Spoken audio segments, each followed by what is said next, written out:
top security officials are trying to warn Americans about what the Kremlin is doing to disrupt the upcoming midterm elections. Our democracy itself is in the crosshairs. We acknowledge the threat. It is real. But for whatever reason, President Trump does not believe that. Here's what he said just hours after they spoke. Now we're being hindered by the Russian hoax. It's a hoax, okay? We don't know why the president is ignoring the warnings of his intel and national security chiefs or why he sent them to the podium to say all of that. But it highlights one of the most puzzling contradictions of this presidency. Why does President Trump believe Vladimir Putin over the top U.S. officials who say that the threat is real and that democracy is in the crosshairs? That is his Homeland Security chief who made that point. It's been nearly 3 weeks since the Trump-Putin summit in Helsinki. We still don't know what the two leaders discussed in private. The director of national intelligence, Dan Coats, said he still does not fully understand what happened between the 2-hour meeting between the two of them. But we have one clue. President Trump's national security advisor, John Bolton, sought to reassure the country, insisting that Vladimir Putin says, yes, Putin, that election interference was the very first issue that President Trump brought up. Joining us now, CNN national security commentator Mike Rogers and CNN senior national security analyst Lisa Monaco. Welcome to you both. Mike Rogers, I've been thinking this morning going through this, trying to understand how you have administration officials, members of the national security team, who say one thing and a president who says the other. It is as if President Bush, after 9/11, would have said, well, this al-Qaeda threat and them attacking us again, I think that's overblown. We're not really sure it was al-Qaeda. I don't think it's a big deal. In fact, it's a hoax, while the entire government put the country on a war footing. Is that not the analogy that applies here? Well, I just don't think it's helpful when the president gets off the reservation or maybe never comes onto the reservation on a particular issue, especially this one. The Russians are doing more than just targeting our elections. There was a public report not that long ago. They were trying to get into our electric grid. They've been much more aggressive in cyberspace in a very bad way in the last probably year. And all of that's a problem. That's why you saw all of those folks on the podium saying, hey, we have a problem and we are at least telling our workforces and America, we are going to do something about it. That part I thought was good. I wish the president, I think the president can't, he cannot make the difference between the Russians swinging an election and what the Russians are trying to do by just interfering in American politics. He just can't separate the two, and I think that's why he says things like he did last night after these folks. Can I just follow on one point on that and point to Lisa, because I'm not even equating 9/11 with what the interference was in 2016. It's the comparison to the response. Do you think the president distancing himself from what the government is doing undercuts the effectiveness of what the government is doing to detect further interference and to protect the country's infrastructure against that interference? So, David, I think your analogy works in the following way. You have the intelligence chiefs, that national security officials, saying our country is under attack, our democracy is in the crosshairs, the system is blinking red. That's what the director of national intelligence said a few weeks ago. All of the same kind of verbiage we had around 9/11. And then you have the commander-in-chief, the president, not echoing those same statements. And in fact, in many places, including standing next to our main adversary, not taking the opportunity to echo those statements and indeed to undercut the intelligence community and his law enforcement community, which is trying to seek justice, to hold people accountable for the attack on our democracy that happened in 2016, and that President Trump's own national security officials say is ongoing and pervasive. It gets even more confusing, guys, because our reporting is that President Trump agreed to have those national security officials go out to the podium or even sent them out to the podium. And so Phil Mudd, who you all know, I believe, he's one of our CNN analysts. He's a former CIA and FBI counterterrorism official. He said that he believes that the only reason that the president would send them out when the president doesn't believe what they were saying was a PR stunt. So listen to him. That was not a security meeting yesterday. Let me throw a penalty flag here. And that was not a red light.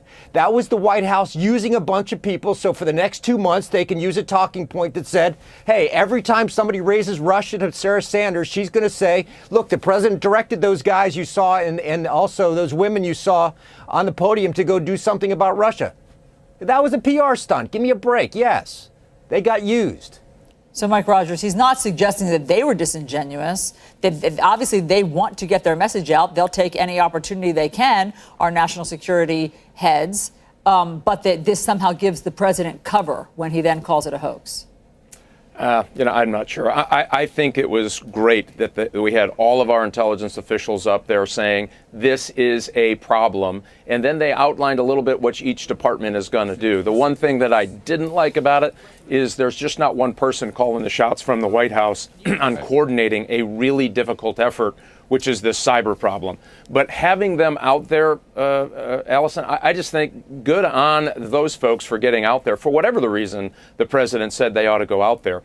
And some have even argued that maybe it's a legal strategy that he can go in and say, these are all the 10 things I did on Russia. How can I be colluding with Russia in some other way? Okay, got that too. The important thing is we are under siege, and cyber is getting worse, and it is the Russians plus other nation states now getting into this game. And without this very public push, I think the workforce was getting discouraged. I think maybe some of our efforts wouldn't have gotten done. Now these folks can come back to the White House and say, we want offensive operation status on these types of things. All of that to me is good. Well, and without a cyber attack coordinator, a cyber weapons coordinator inside the White House, the coordination aspect of it gets hindered. Potential operations being coordinated gets hindered. But to both of you, and Lisa, I'll start with you. What is the most effective way for any administration under these circumstances to put pressure on Russia, to communicate with Russia about that we're not going to take it? Because I think there's a tendency in the press to think, oh, well, what we've got to do is see evidence that President Trump beat Putin over the head with a baseball bat in a meeting. That's not how it's going to go. Obama said, you got to cut it out. That didn't exactly do it. What would your recommendation be how to send that message? Well, first, I think, David, it's got to be a unified message. So I disagree a little bit with Phil. I think it was very important. It was necessary. It was important. And frankly, it was overdue to have that grouping in the national security officials in the White House briefing room. And incredibly rare, I might add, especially to have the FBI director there, who usually doesn't speak in those types of announcements with anything but an FBI seal or a Department of Justice seal in front of him. So this was, I think, quite rare and very important, though, for him to be there, given the FBI role and mission in this space. But I think the important thing, particularly for President Putin, is to have a unified message, but critically to have that message come from the very top. I think if you talk to Russia experts, they will tell you that President Putin listens to one person, if he listens to anybody, and the only message he's probably looking for is one from Donald Trump. And we heard from John Bolton, if the reports are true, that President Putin says that Donald Trump raised this issue when they met in Helsinki, but it obviously wasn't very effective because President Trump's own national security chiefs say that the attack is ongoing. Right, but Mike, he may just listen to President Trump, but when the FBI is leading the effort on counterintelligence, as a former intelligence officer, he understands that that's the tip of the spear for the American government, interdicting what the Russians may be trying to do. Well, I'm going to disagree with you for one thing. As an old FBI guy, one thing that the FBI can do domestically is play mostly defense. So they can find it, they can disrupt it, they can notify parties, they can help try to defend against it. The most important guy in that room yesterday was the NSA and cyber commander. Because if you're going to impact the Russians' behavior, you're going to have to engage in operations that provide some disruptive end game, if you will. Right. And and all of that, by the way, needs the approval of the president. That's why we need to make sure that the president really is on board with this, because those would be offensive cyber operations that need, that would fall under some covert action plan, which would need the president's signature on to do that. That part, to me, is really important. If you're going to mess up the Russians, we're going to have to be more aggressive.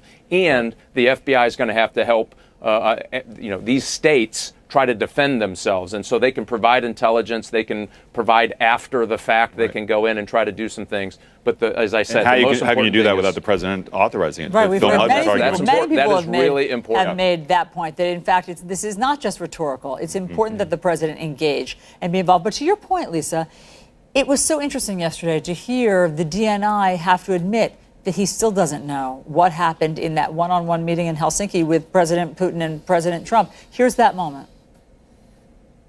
I'm not in a position to either understand fully or talk about what happened at Helsinki. I'll turn it over to the National Security Director here to address that question. He'll toss that hot potato right into John Bolton's lap. And what John Bolton then said, Lisa, was, well, I mean, I'm paraphrasing, but according to President Putin, President Trump did bring up election interference. President Putin is our source for what happened in that meeting? Right.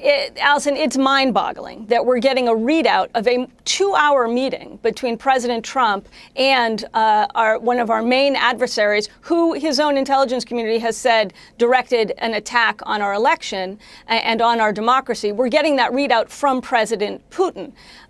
Look, it's mind-boggling that the Director of National Intelligence, weeks after this meeting, does not have a readout. In my experience, when I was the Homeland Security Advisor and these types of meetings would take place, well, first of all, they didn't take place without having other staff in the room, or at least a note taker who could memorialize the conversation and, very importantly, give that to our intelligence analysts and experts who could then use it, take it in, understand it, and use it to inform our efforts in the future. So to not have that, I think, really deprives our experts and deprives us of having a better understanding.